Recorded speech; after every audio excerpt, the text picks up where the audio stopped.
రామాయణ రహస్యజ్ఞం రమ్యవక్య విశారదం అనంతగుణ సంఘాతం అపలార్యమహం భజే.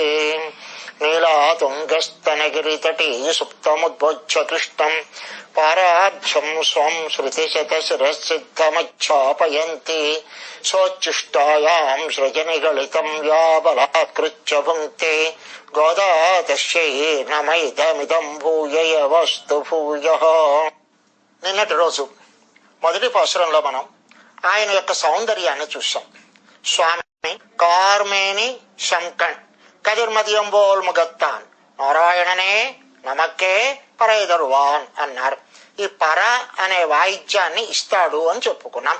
ఈ పర అంటే ఏమి అంటే అది హృదయానికి కట్టుకొని చేతులతో వాయిస్తూ నృత్య సంకీర్తనం చేసేటటువంటి ఒక పరికరం అది. కనుక మనం ఏం చెయ్యాలి అంటే స్వామికి కాయిక వాచిక మానసిక కైంకర్యములన్నీ స్వామికే సమర్పించాలి అన్నదాన్ని తెలియచేస్తున్నారు. అయితే ఈ వ్రతం చేయడానికి ఎవరు అర్హులు అంటే మనకి ఎవరైతే స్నానం చెయ్యాలని కోరిక కలవారో వారందరూ కూడా దీనికి అర్హులే అని చెప్పారు కిందటి పాసురంలో. వారికి ఏముండాలి అంటే ఐశ్వర్యం ఉండాలి మొదటిది. రెండవది ఆభరణములు కలిగిన వారై ఉండాలి, నందవ్రజంలో జన్మించిన వారై ఉండాలి అన్నవి చెప్పారు. అక్కడ నారాయణనే అన్నారు. అంటే మనకి ఎవడిస్తాడు ఈ ఫలితాన్ని? నారాయణుడే ఇస్తాడు తప్ప వేరొకరు కాదు అని విశ్వాసంతో ఉండాలి. మనకి స్వామి 5 చోట్ల ఆయన యొక్క ప్రకాశం కలిగి ఉంటుంది, గోచరం అవుతుంది అని చెప్తారు. ఆయన అంతటా వ్యాపించి ఉన్న 5 చోట్ల మాత్రం ఆయన ప్రకాశం స్పష్టంగా గోచరం అవుతుందట. దానిని నారాయణ అనేటటువంటి పరమపదంలో వేయించేసి ఉన్న స్వామి వ్యూహములు అంటారు. తర్వాత వాసుదేవ, సంకర్షణ, ప్రద్యుమ్న, అనిరుద్ధ అనేటటువంటి వ్యూహమూర్తులు అవి మనకి గోచరిస్తాయి. అవి అయిన తర్వాత విభవములు అని రామకృష్ణ అవతారములుగా వేయించేసినటువంటి సన్నివేశము. అది అయిన తర్వాత మన హృదయంలో అంతర్యామిగా స్వామి వేయించేసి ఉంటాడు హృదయ పుండరీకంలో. కనుక అక్కడ ఎదురుగా మనం ఒక రూపాన్ని తలచి ఆ రూపంతో స్వామిని తయారు చేసి పెట్టుకున్నటువంటి అర్చామూర్తి అంటారు. అక్కడ కనిపిస్తాడు స్వామి, మనకు గోచరిస్తాడు.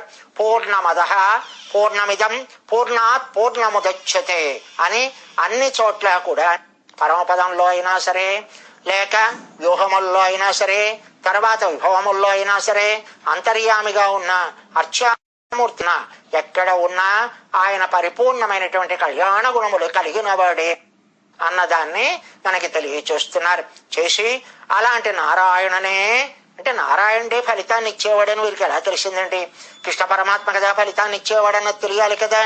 అంటే కాదండి, వారి ఊర్లో పెద్దలు అందరూ కూడా నారాయణుడే మనకి పరదైవము అనే దాన్ని తెలియచేశారు. కనుక దాన్నే వారందరూ కూడా గుర్తు పెట్టుకుని నారాయణుడే నారాయణుడే అని పరిపూర్ణమైన విశ్వాసంతో ఉన్నవారట మన గోపికలందరూ. కనుక అలాంటి నారాయణుడే అన్నారు ఇందాక దానిలో. ఇప్పుడు ఈ 2వ పాసురంలో మొత్తం ఈ లోకంలో ఉన్న వారందరూ కూడా అర్హులే. దీనికి ఒక జాతి కానీ, ఒక లింగము కానీ, ఒక వర్ణము కానీ అనే అభ్యంతరం లేదయ్యా. అందరూ కూడా దీనికి అర్హులై వ్రతం చేయడానికి రండి అని చెప్తున్నారు. ఏమీ వ్రతం చెయ్యకపోతే ఏమి నష్టం అంటే, నాయన ఈ వ్రతం చెయ్యని వాడు భూమికి భారమయ్యా అంటారు.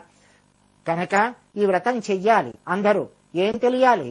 ఈ 30 పాశురాలను పాడడం తెలియాలి, ఒక వరుస క్రమంలో చదవడం తెలియాలి, ఈ 30 రోజులు తెల్లవారగట్ల లేవడం తెలియాలి, స్నానం చేయడం తెలియాలి, హవిస్సును పుచ్చుకోవడం తెలియాలి, స్వామికి ఆరాధన చేయడం తెలియాలి. ఇది తెలిస్తే ఈ వ్రతాన్ని ఆచరిస్తే మనం కావలసినటువంటి ఫలితాలను అన్నిటినీ పొందుతాం. లేకపోతే మనం ఈ భూమికి భారము తప్ప ఏమి ఊరికే ఒక కొండ ఉంటే ఎంతో, మనమున్నా అంతే, దానివల్ల ప్రయోజనం లేదు.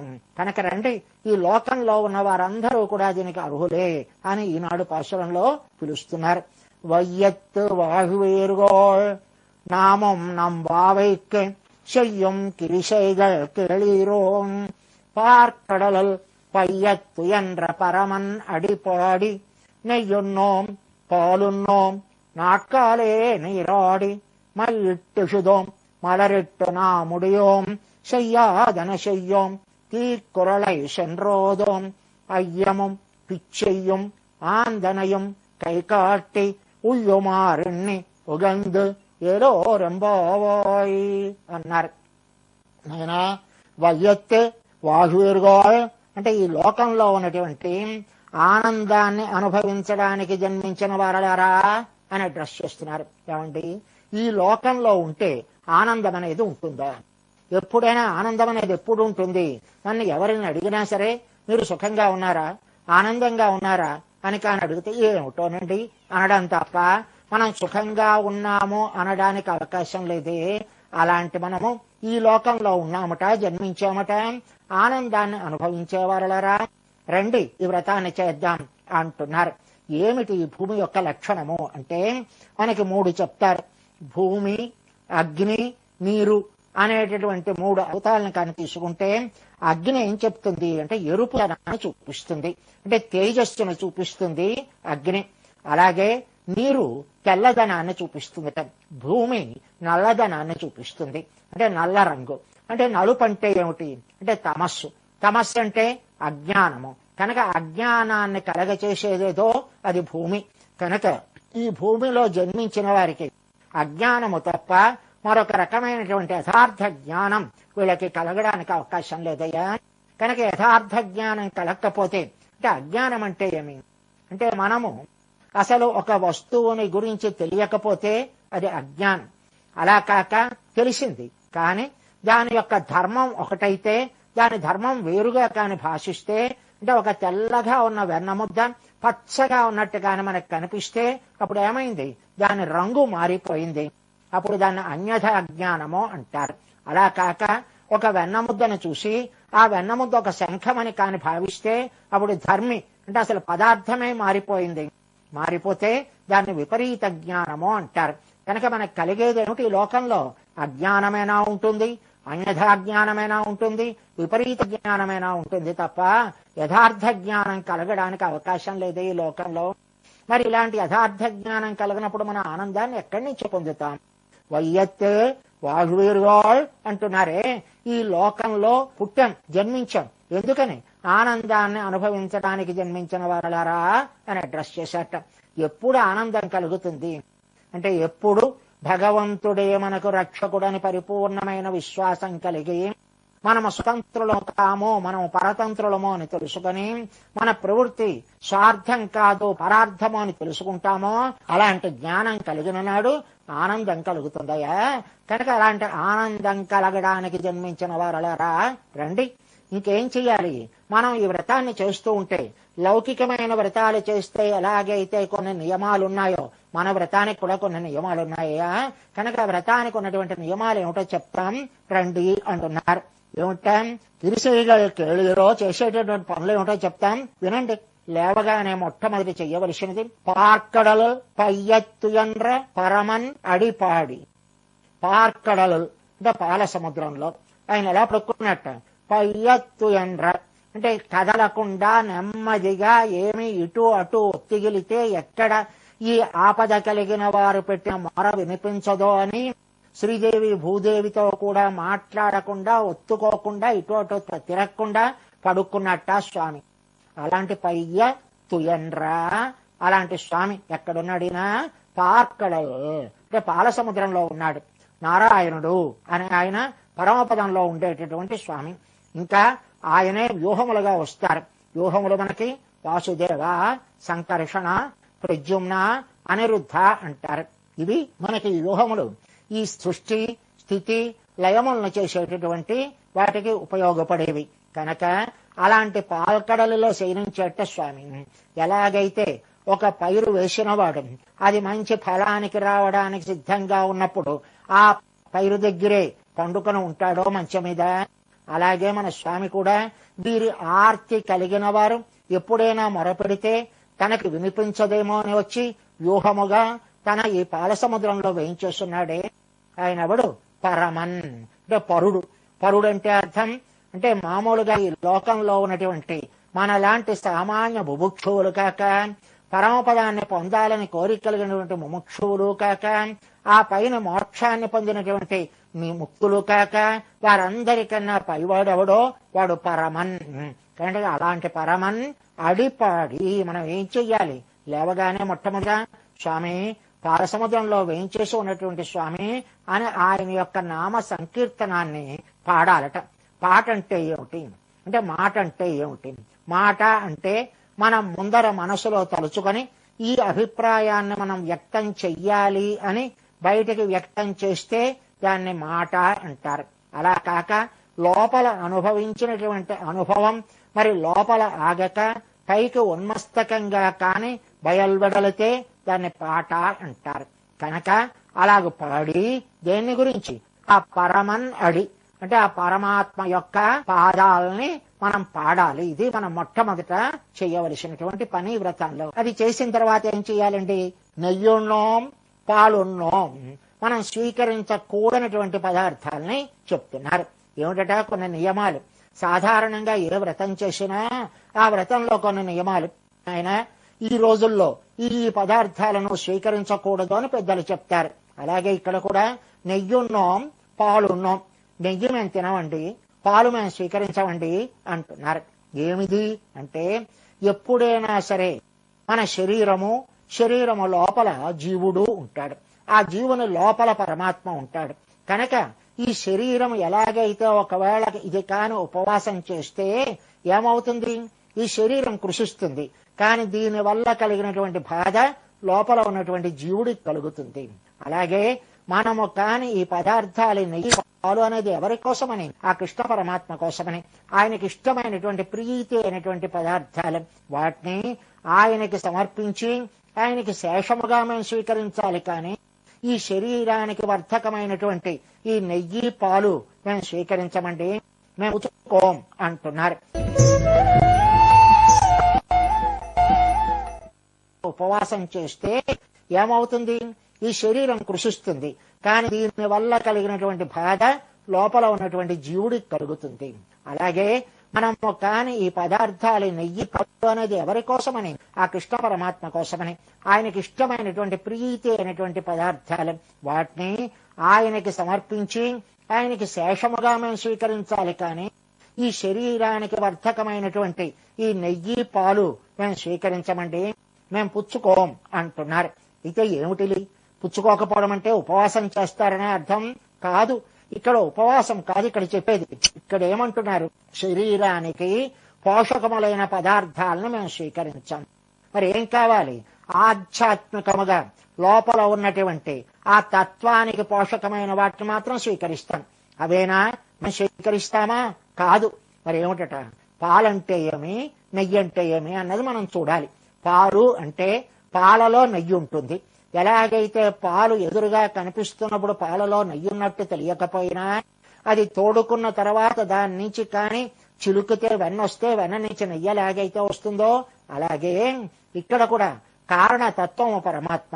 ఆ కారణతత్వమైన పరమాత్మే ఈ జగత్తునంటిని కూడా సృష్టి చేస్తాడు. కనుక కారణతత్వాన్నైనా ఈ కార్యతత్వము అంటారు. ఈ జగత్తంతా సృష్టింపబడిన దాన్ని ఈ కార్యతత్వాన్నైనా మా అంతటా మేము అనుభవించాం. మరి ఎలా అనుభవిస్తారు? ఆ స్వామి యొక్క అనుగ్రహంగా ఆయన మమ్మల్ని అనుభవింప చేస్తే మేము అనుభవిస్తాం తప్ప మేము దాన్ని అనుభవించే వాళ్ళము కాము అన్నదాన్ని తెలియచేస్తున్నారట. కనుక స్వామికి ఏది ప్రీతిపాత్రమైనదో దాన్ని మేము స్వీకరించాం. ఇక్కడ పాలున్నోం నెయ్యున్నోం. సాధారణంగా మనం పాలు తాగుతాం, నెయ్యి తింటాం. కానీ అలా కాదట. రెండు ఒకే పదప్రయోగం చేశారయ్యా. అంటే ఆ ప్రీతి చేత ఎలా మాట్లాడాలో కూడా తెలియక రెండింటిని ఒకేలా పలికేరండి మన పిల్లలు అన్నారు. కాదండి, ఇక్కడ పాలున్నోం నెయ్యున్నోం అంటే అర్థం ముందర ఆ పాల్కడలిలో శయనించి ఉన్నటువంటి స్వామి యొక్క నామ సంకీర్తనం చేశాం కదా.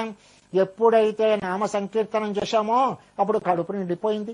కనుక కడుపు నిండిపోతే ఎలాగైతే దారిభత్యంగా మనం పదార్థాలను తీసుకెళ్తామో అలాగే ఆ నామ సంకీర్తన అనేటువంటి దారిభత్యంగా ఉండడం వల్ల అది చెయ్యగానే కడుపు నిండిపోయిందట మన పిల్లలకి. మరి ఏం చేస్తామండి? పాలున్నోం నెయ్యున్నోం, పాలు స్వీకరించలేం, నెయ్యి తాగలేం అంటున్నారట ఇక్కడ. ఇంకా అది మాత్రమే కాక నాట్కాలే నీరాడి తెల్లవారగట్లా లేస్తామయ్యా అన్నారు. రెండవది ఏం చెయ్యాలి అంటే తెల్లవారగట్లా లేవాలి. ఎందుకు తెల్లవారగట్లా లేవడం అంటే ఎప్పుడైనా సరే మనకి గుణాలు 3 ఉంటాయి. ఒకటి రజోగుణము, తమోగుణము, సత్వగుణము అనేది. రజోగుణము మనకి ఉన్న వస్తువుని యథార్థంగా ఉన్నట్టు కాకుండా మరొక రకంగా ఉన్నట్టు భాషింపచేస్తుంది. అది సాయం సమయానికి చిహ్నం. ఇంకా తమస్సు అంటే నిద్ర కనుక ఆ నిద్ర కాలాన్ని మనకి రాత్రి దానిలో చూపిస్తారు. ఇంకా యథార్థ జ్ఞానం కలగడానికి అవసరమైన సమయం మనకి ఈ కాలం అంటే బ్రాహ్మీ ముహూర్తము అంటారు, తెల్లవారగట్ల అంటారు.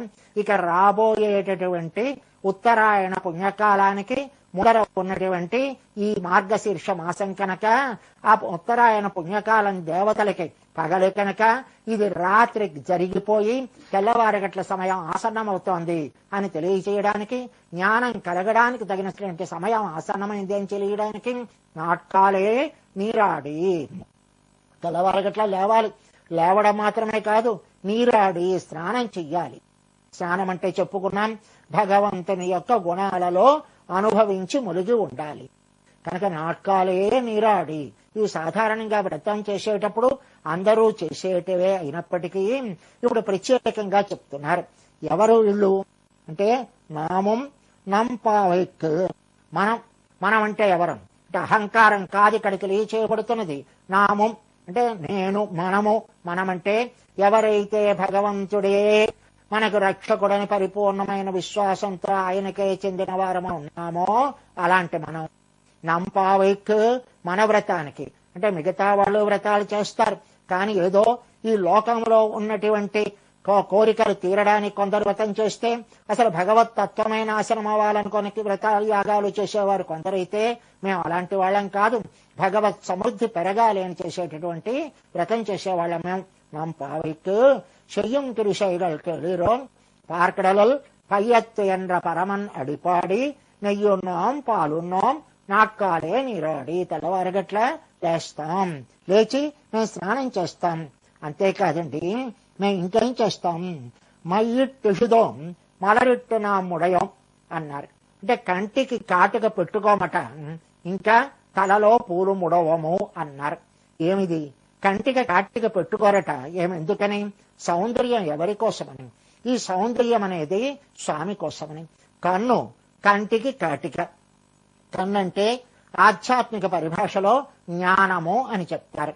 కనుకంటే యథార్థంగా ఉన్నది ఉన్నట్టుగా చూపించేది కన్ను కనుక ఆ కన్నుకి కాటిక, కాటికంటే భక్తి. భక్తి అనే సిద్ధాంజనం అంటారు రామదాసు గారు. నేను ఈనాడు నిన్ను పొందానయ్యా, భక్తి సిద్ధాంజ హస్తగతమయ్యే బళి అంటాడు ఆయన.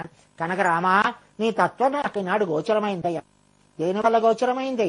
భక్తి సిద్ధాంజనం. సిద్ధాంజనం అంటే భూమిలో పాతి పెట్టబడి ఉన్నటువంటి ఒక నిధిని మనం చూడాలి అంటే పెద్దలైన వారు మనకు ఒక అంజనాన్ని కంటికి రాస్తే ఆ భూమిలో ఏముందో కనిపిస్తుంది. అలాగే ఎక్కడో గూఢంగా ఉన్నటువంటి ఆ పరతత్వం యొక్క యథార్థ జ్ఞానం కలగాలంటే జ్ఞానము భక్తిగా పరిణమించాలట. కనుక ఈ కంటికి కాటిక మేము పెట్టుకోం కాదు, స్వామి యొక్క ఆ దర్శనం లేని నాడు మాకు ఈ సౌందర్యంతో ప్రయోజనం ఏముంది? కనుక మేము కంటికి కాటిక పెట్టుకోము అంటున్నారు. ఇది వ్రతంలో ఒక లక్షణం, కనుక అది చెయ్యకూడదు. కానీ ఇక్కడ ప్రధానంగా స్వామి ఎందుకట కంటికి కాటిక గోపికలు పెట్టుకుంటారు అంటే, స్వామి వచ్చి ఆ కాటికలో ఉన్నటువంటి లోటుపాట్లను దిద్ది ఆయనకి ఆనందం కలగడానికి. మనం కర్మ చేసినా, జ్ఞాన సముపార్జన చేసినా, భక్తి కలిగి ఉన్నా ఇవన్నీ ఆయన ఆనందానికి ఆయన ఇస్తే మనం పొందాలి తప్ప మనంతట మనం ప్రయత్నం చేసి పొందకూడదు.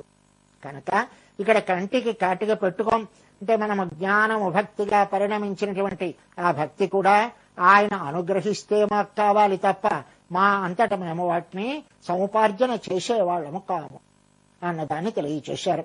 ఇంకా మలరిట్టు నా ముడియోం, పూలను మేము తలలో తురమము అన్నారు. ఏమెందుకని? భర్త దగ్గర లేనప్పుడు పూలతో పనేముందయ్యా, మాకు అలంకారాలు అక్కరలేదు. పువ్వు అంటే భోగానికి చిహ్నం. ఎప్పుడైనా సరే స్వామిని అనుభవిస్తే ఇన్నాళ్ళు ఈ పూలన్నీ కూడా మన గోపికలతో కూడి ఉండడం వల్ల మంచి వాసన, మంచి నిగనిగలాడుతూ ఉన్నాయట ఈ పూలు. ఈనాడు అవే నిగనిగా అవే వాసన వాటికి కనిపించేసరికల్లా ఓహో మాతో కూడి ఉండకపోయినా స్వామితో కూడి ఉండడం వల్ల వీటికి లక్షణాలు కలిగి ఉన్నాయే అని వాటి మీద కాస్తంత కోపంతో మిమ్మల్ని మేము ముడుచుకోంలే అన్నట్టుగా అంటున్నట్ట.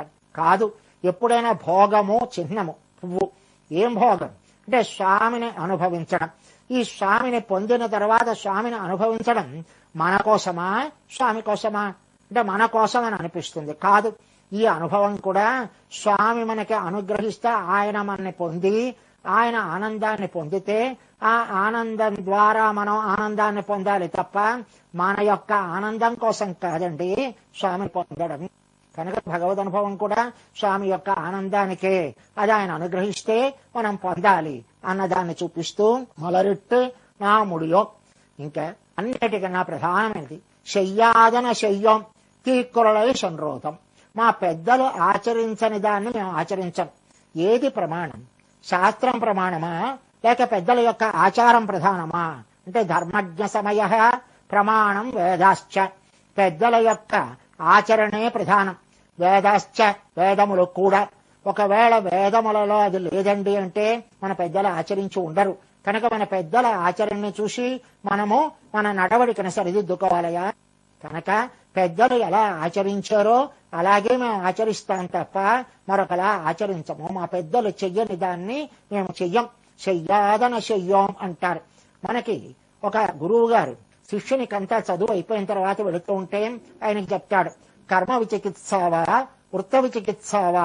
అయినా నేను కర్మలో కానీ నడవడికలో కానీ ఏదైనా అనుమానం కాని వస్తే అక్కడ ఉన్నటువంటి బ్రాహ్మణాహ సమ్మర్షిణ, అక్కడ ఉన్నటువంటి పెద్దలు బ్రహ్మవేత్తలైన వారు ధర్మజ్ఞానం కలిగిన వారు ఎవరున్నారో వారు ఎలా ఆచరిస్తున్నారో చూసుకుని దాని ప్రకారం నీ ఆచరణని సరిదిద్దుకోవయా అని చెప్పారు. కనుక అలాగూ చేసేటటువంటి మా పెద్దలు ఆచరించని దాన్ని మేము ఆచరించం అన్నదాన్ని తెలియచూస్తున్నారట ఇక్కడ. ఇంకా తీక్కురలై సంరోధం. ఎప్పుడూ కూడా ఒకరిని గురించి చెడు మాట మరొకరి దగ్గరికి వెళ్ళి మేము చెప్పం. ఇదేమిటండి అంటే ఒకరికి దుఃఖాన్ని కాని కష్టాన్ని కలిగించే మాట మేము చెప్పం. అంటే వాక్కుకి సాధారణంగా కొన్ని దోషాలు ఉంటాయట. వాక్కి ఏమిటి? ఆత్మస్థుతి, రెండవది పరనింద, ఒకరిని హేళనం చెయ్యడం, అవతల వాళ్ళని తక్కువగా దూషించడం, ఇలాంటివన్నీ ఉంటాయా. కనుక ఈ వాక్కు ఎలా ఉండాలి? సత్యమైన వాక్కు పలకాలి. సత్యం అంటే ప్రియముగా ఉండాలి, హితముగా ఉండాలి, లోకానికంతటికీ కూడా మంచి చేసేటటువంటి మాట అయి ఉండాలి. లోకానికి మంచి చేయనటువంటి వాక్కు అక్కరలేదు. అది చెప్పినా వాడికి మంచి కలిగేటటువంటి మాట చెప్పాలి. కానీ ఆ మాట కూడా వాడికి ఉద్వేగాన్ని కలగకుండా అనుద్వేగకరం వాక్యం అంటారు. కనుక అవతలి వాడి మనస్సుని చీకాకు పరిచేలాంటి మాట కాకుండా మేము మాట్లాడతాం అని శయ్యాదన శయ్యం తీ కురళై సంరోధం. ఒకళ్ళ దగ్గరికి వెళ్లి మేము వేరొకరి గురించి చెడు మాటలను పలకము అన్నారు. ఇది ప్రధానంట మనకి వ్రతంలో. మొట్టమొదటి ఆహార నియమం ఉండాలి, రెండవది వాణి నియమం ఉండాలి. ఈ రెండింటినీ చూపిస్తున్నారు. చూపించి మరొక్కటి చెయ్యాలయ్యా. అయ్యమం పిచ్చయ్యం ఆననయ్యం కైకాట్టి. దానం చెయ్యాలి. నీకున్న దాన్ని అంతటినీ కూడా నువ్వు ఈ లోకంలో ఉన్నందుకు ఒకరికి ఇవ్వడం అనేది చేసి ఆనందాన్ని అనుభవించు అని చెప్తున్నారు ఈ పాశురంలో. స్వస్తి.